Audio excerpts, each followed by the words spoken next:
ተፈጠረ? በምን ኬዝስ ሊጣሉ ቻለ?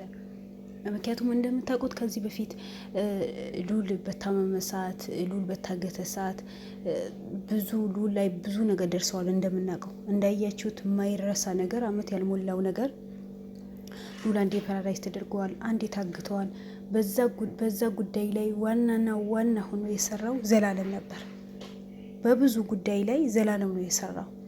ዛሬ እኔ ለሉል እኔ ነኝ፣ ሉል ለእኔ ነው።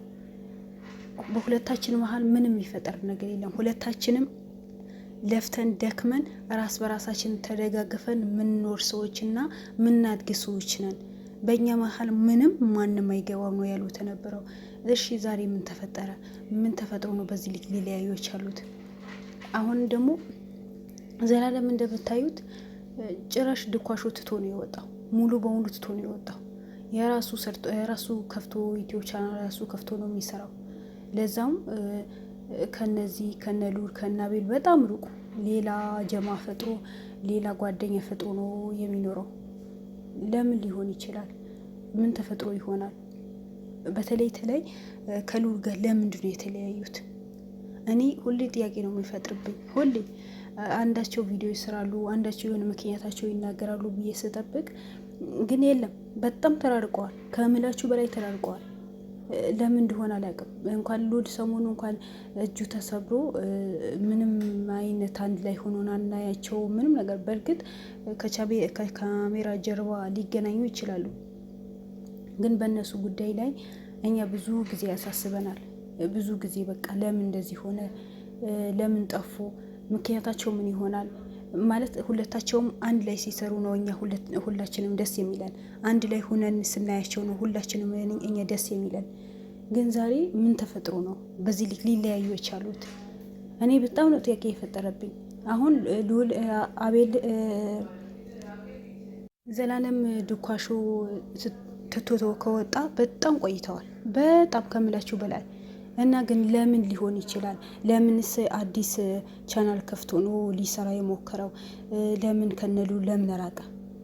እኛ ሁላችንም ትናንት ዛሬም እነሱ መሀል ላይ የሆነ ነገር ሲፈጠር ጊዜ ሁላችንም ለምን ጠፋው? ለምን ነው የተለያዩት? ምንድነው ጥላታቸው?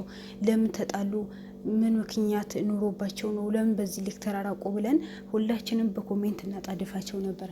ግን አሁን ተመልካችን ደግሞ ደብሮታል መሰለኝ፣ ሰልችቶታል መሰለኝ። ምክንያቱም እነሱ በተራራቁ ሰዓት ለምን ዘላለም የጠፍቶ ነው? ዘላለም ምን ሆኖ ነው? ሉል የጠፋሉ ሲጠፋ ለምን በዚህ ልክ ተራራቁ? ምንድነው ችግራችሁ? በመካከላችሁ ያለ ጠብ ፍቱት። እናንተ አንድ ላይ ሆናችሁ ስትሰሩ ነው የሚያምርባችሁ። በቃ ኮሜንታተሮች እንደ ጉድ ነው የሚጽፉት የነበረው፣ እንደ ጉድ በቃ ያኔ ሁሉም ሰው በእነሱ ጉዳይ ላይ እንደሚያገባው ጠንቅቀን እንደምናቅና እንዲያውቁ ነው የሚደረገው ነበረው። ግን በአሁን ሰዓት ሁለታቸውም ተለያይተው በዚህ ልክ ተራርቀው ሲኖሩ ሉልን ማነው ዘላለምን ደግሞ ራሱ ሌላ ጓደኛ ፍርቶ በጣም ከእነሱ ጋር በጣም ርቆ የራሱ የቻለ ስራ ነው የሚሰራው። ምንም ከሉል ጋር የሚያገናኘው ነገር የለም በምንም ነገር። በዛ ሰዓት እንኳን ለምን ከሉል ጋር ተለያያችሁ ብሎ አንድ ሰው የጠየቃቸው ሰው የለም። ሁለተኛ ደግሞ ለምን ከድኳሾ ወጣህ ብሎ አንድ ሰው የጠየቀው ሰው የለም። ከድኳሾ ለምን እንደወጣ እንግዲህ የራሱ ነው የሚያውቀው። ምክንያቱም እኛ ምንም የምናውቀው ነገር የለም። ነገር ግን ለምን ከሉል ጋር ሊለያዩ ቻለ? ምክንያታቸው ምን ሊሆን ይችላል? ለምንድን ነው ሉልና ድኳሾ አልኩኝ ዘላለም ለምን ተለያዩ? ለምን ጠባቸው ምን ይሆን? ለምን ሊጣሉ ቻለ?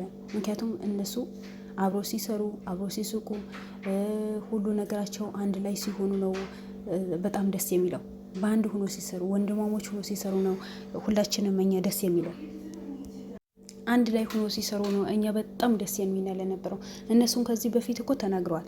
እናንተ አትጨናነቁ፣ እኛ ከጓደኝነት አልፈን ወንድማሞች ነን፣ ምንም ነገር ቢደርስብን አንድ ላይ ነን፣ ምንም መቼም ቢሆን አንለያይም፣ በመካከላችንም ጠላት አይገባም፣ በመካከላችን ምንም ነገር አይገባም ብሎ ነበር። በእርግጥ የሰው ልጅ ሁሌ እንደተዋደደ አይኖርም፣ የሆነ ቀን ይለያያል።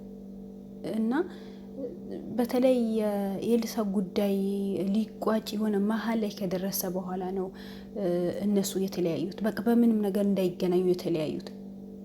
ሁለተኛ ደግሞ እንደምታውቁት ሉል የኤልሳ ጉዳይ ሳይጨርሰው የኤልሳ አባት ከተገኘ በኋላ ኤልሳና አባቷ ካገናኛቸው በኋላ ነው ልዑል አጋጣሚ አቤል ላይ ይሄ ኬዝ ተፈጠረ።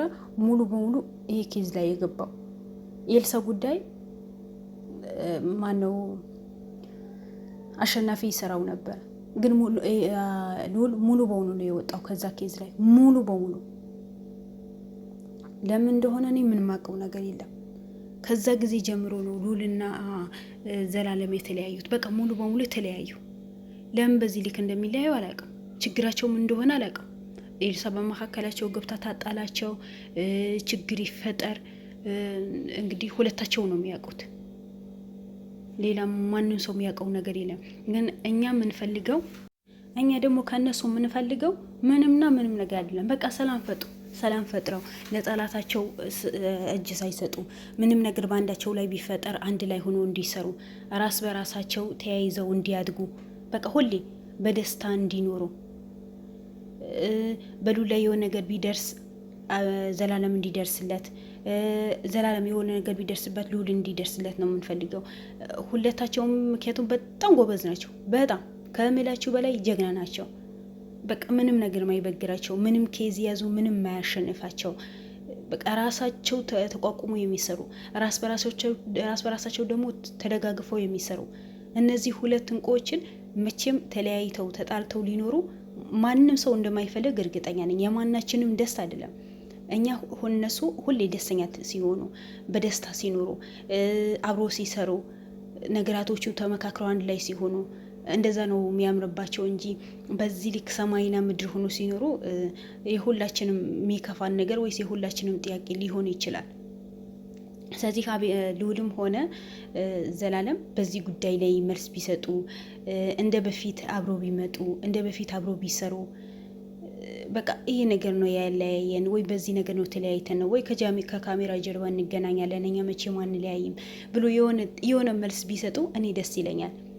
ለምን በተለይ ተመልካች የእነሱ አድናቂ የሆነ በሙሉ እነሱ አንድ ላይ ሆኖ ሲሰሩ የሚፈልግ ሰው፣ እነሱ አንድ ላይ ሆኖ ሲሰሩ የሚያይ ሰው ሁሌ እንደኔ ጥያቄ ሊፈጥርበት ይችላል።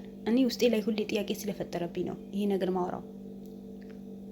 ለምን ሊለያዩ መቼም አልፈልግም። ለመቼም በቃ ሁሌ አንድ ላይ ሆኖ በአንድ ተዋደው ተፋቅረው ቢኖሩ ደስ ይለኛል። ስራቸው አንድ ቢሆን፣ ዘላለም በዚህ ልክ ባይርቅ፣ ሌላ ጓደኛ ፍርቶ ባይኖር፣ ከነሱ ርቆ ባይኖር ደስ ይለኛል። አሁን ዘላለም ላይ የምናያቸው በጣም ማለት እናውቃቸዋለን ሚዲያ ላይ፣ ግን ቢሆንም ከዚህ በፊት ጓደኛን ነበሩ አብሮ የማይሰሩ። በእርግጥ ወይ ከካሜራ ጀርባ ሊገናኙም ይችላሉ፣ ወይ የምናውቀው ነገር የለም። ግን ከልዑል ራቅ ብሎ እንደዚህ ሲኖሩ ጊዜ ደግሞ ይከፋል። በቃ ለምን ሁለታቸው አንድ ላይ ሆኖ ስናያቸው ነው ሁላችንም ደስ የሚለን፣ ደስታችን ወደር የሌለም። እና እባካችሁ ልዑልም ሆነ አቤል፣ ልዑልም ሆነ ዘላለም አንድ ላይ ብትሰሩ፣ አንድ ላይ ብትሆኑ፣ ጓደኝነታችሁ አጠንክራችሁት የበለጠ ጠላትን ደስ እንዳይለው፣ ጠላት ደግሞ አንገቱ እንዲደፋ። ስለዚህ ውድ ቤተሰቦቼ እነዚህ ጀግኖች አንድ ላይ እንዲመጡና አንድ ላይ ቪዲዮ እንዲሰሩልን በአንድ ሆነው እንድናያቸው ሁላችንም ኮሜንቱን ዘላለም እና ልዑል ብለን መውላት ማሸበረቅ የሆነ ነገር መፍጠር አለብን። ለምን እነሱ ኮሜንት በጣም ነው የሚያዩት። ደግሞ ተከታታዮቻቸው በጣም ክብር አላቸው። በጣም ከምላችሁ በላይ ክብር አላቸው። እንደዚህ አይነት ሰው ደግሞ ደስ ይላል። የሚከተለው ሰው፣ የሚያከብረው ሰው፣ የሚወደው ሰውን መልሶ ክብር፣ የዛ ሰው መልስ ሲሰጡ፣ የዛ ሰው የጠየቃቸው ነገር በስርዓት እሺ ብሎ ተቀብለው መልስ ሲሰጡ በጣም ደስ ይላል። ስለዚህ ልዑልም ሆነ ዘላለም እኛ በእነሱ ላይ የሆነ ጫና ብንፈጥር፣ ለምን ተለያያችሁ፣ ለምን አንድ ላይ አልሆናችሁ፣ ምንም በዚህ ልክ ተለያያችሁ ብለን ብንጠይቃቸው ወይስ ኮሜንት ብንጽፍ ሁለታቸውም በጣም ተሰሚነት ይሰማሉ። በቃ ኮሜንት ያነባሉ ሁሉ ነገር ስለሚያዩ በዚህ ልክ ሁላችንም ተባብረን አንድ ሆነን ጥያቄያችን ብናቀርብ ባይነኝ ተጽዕኖ መፍጠር አለብን እላቸዋለሁ። ውድ ቤተሰቦቼ እንግዲህ ይሄ የሁላችሁም ጥያቄ እንደሚሆን እርግጠኛ ነኝ። ይሄ ነገር ደግሞ እንደምናደርገውም እርግጠኛ ነኝ፣ እንደምናሸንፋቸው ደግሞ እርግጠኛ ነኝ። ብቻ ይመቻችሁ እና ውድ ቤተሰቦቼ ይሄ ሀሳቤን እንደምትቀበሉኝና እንደምትቀበሉኝ አልጠራጠርም። ትክክል እንደሆንኩኝ ደግሞ ሙሉ በሙሉ እርግጠኛ ባልሆንም ከእናንተ አስተያየት እፈልጋለሁ። ይሄ ነገር ትክክል ነው ወይስ አይደለሁም? ስለዚህ ልዑልም ሆነ ዘላለም እባካችሁ አንድ ላይ ሆናችሁ ቪዲዮ ስሩ። አንድ ላይ ስትሆኑ ነው የሚያምርባችሁ። አንድ ላይ ልትመጡልን እንፈልጋለን እላለሁ። የምናከብራችሁና በጣም እንወዳችሁ። እናንተ በጣም ጀግና ናችሁ። ምንም ነገር ማይበግራችሁ በጣም ጥሩ ሰዎች ናችሁ። ጥሩ ጋዜጠኞች ናችሁ። ለኢትዮጵያ እንቁ የሆናችሁ ኢትዮጵያ የተበደሉ ሰዎችን ቀና የምታደርጉ የተበደሉ ሰዎች ንብረታቸው የምታስመልሱ ፍትህን የምታሰጡ ጀግኖች ናችሁ። ስለዚህ እናንተ አንድ ላይ ሆናችሁ ብትመጡ ደስ ይላል። ምክንያቱም የሁላችንም ፍላጎት ስለሆነ እንደዚህ ተለያይታችሁ ስትኖሩ ማናችንም ማንፈልገው ነገር ስለሆነ ነው እላቸዋለሁ። እና ጥሪ ደርሷቸው ወይስ ውድ ቤተሰቦቼም እናንተ ተስማምታችሁ በልዑልም ጋር በዘላለም ጋር ኮሜንት ላይ ዘላለምና ልዑል አንድ ላይ ይምጡ ብላችሁ ኮሜንቱ እንዳለ ለነሱ ስም ብቻ እንደምታደርጉ እርግጠኛ ነኝ፣ አልጠራጠርም። ስለዚህ ቪዲዮን ከወደዳችሁት ላይክ፣ ሼር፣ ሰብስክራይብ ያደረጋችሁ አበረታቱኝ። እወዳችኋለሁ። ሁላችሁም የምታበረታቱኝ በሙሉ ከጎን የሆናችሁ በቃ ሁሌ የመታችሁ ቪዲዮ የምታጫውቱልኝ ከልብ ነው ማመሰግነው። ባላችሁበት አላህ ይጠብቃችሁ፣ ሰላማችሁን ይብዛልኝ። አሁንም ለቤት አዲስ ከሆናችሁ ላይክ፣ ሼር፣ ሰብስክራይብ አድርጉ። ይሄ ነገር የኔ ቻናል ከሁሉም ነገር ጽድት ያለ ቻናል ነው። በየጊዜ ቪዲዮ ስለቅ እንዲመጣላችሁ የደወል ምልክቱ አብሮ ተላችኋለሁ። ባይ ባይ። ወዳችኋለሁ።